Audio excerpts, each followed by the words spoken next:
experiencia de ambos lados. En un momento trabajé como técnico en la Dirección Nacional de Derechos Humanos y posteriormente, a partir de 2010 y hasta 2015, en la Dirección Nacional de Políticas Sociales. O sea que de alguna manera concilio y reconcilio estas dos miradas, tanto de la protección social como de los derechos humanos.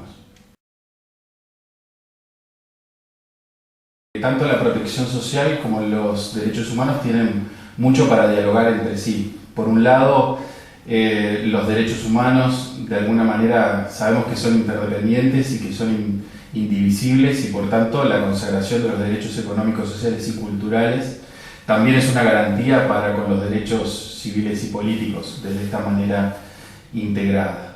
Esos derechos económicos, sociales y culturales entre los que contamos la protección social. Y por otro lado, la protección social tiene que dialogar con los derechos humanos para hacer una protección social para todos, de carácter universal, de carácter integral, y no meramente para unos pocos. Por tanto, creo que es muy importante dialogar entre un mundo y otro, en definitiva, para que, como dice un lema del Ministerio de Desarrollo Social en Uruguay, todos los derechos sean para todas las personas.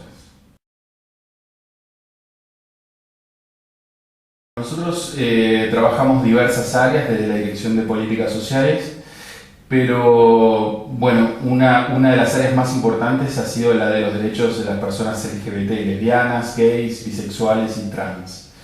Y en esa medida el enfoque de derechos humanos nos permitió percibir que, si bien pensábamos que las políticas llegaban a todas las personas, en realidad había grupos sociales que estaban claramente excluidos. No solamente las personas LGBT, pero también las personas LGBT. Cuando las políticas públicas, y sobre todo las políticas de protección social, no se plantean explícitamente llegar a un grupo social, como el de la diversidad sexual o personas LGBT, en general lo que hacen es excluirlas, ¿no? Y entonces, de alguna manera el desafío es cómo transformar desde adentro políticas sociales que fueron pensadas para una forma de ser persona, en este caso heterosexual, y una forma de ser familia, la familia fundada en una relación heterosexual, para precisamente hacer de la protección social una protección que incluya a todas las personas más allá de su orientación sexual y su identidad de género, y a todas las familias más allá de que estén compuestas o construidas en torno a una pareja heterosexual. El reto, en primer lugar, es hacer entender que el paradigma de derechos humanos es un paradigma complejo,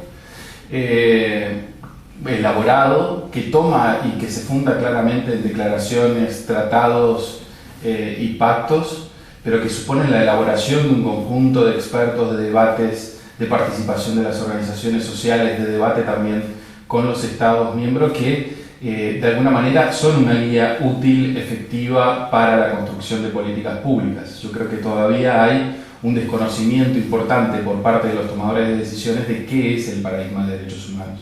Entonces, el primer desafío es que se conozca.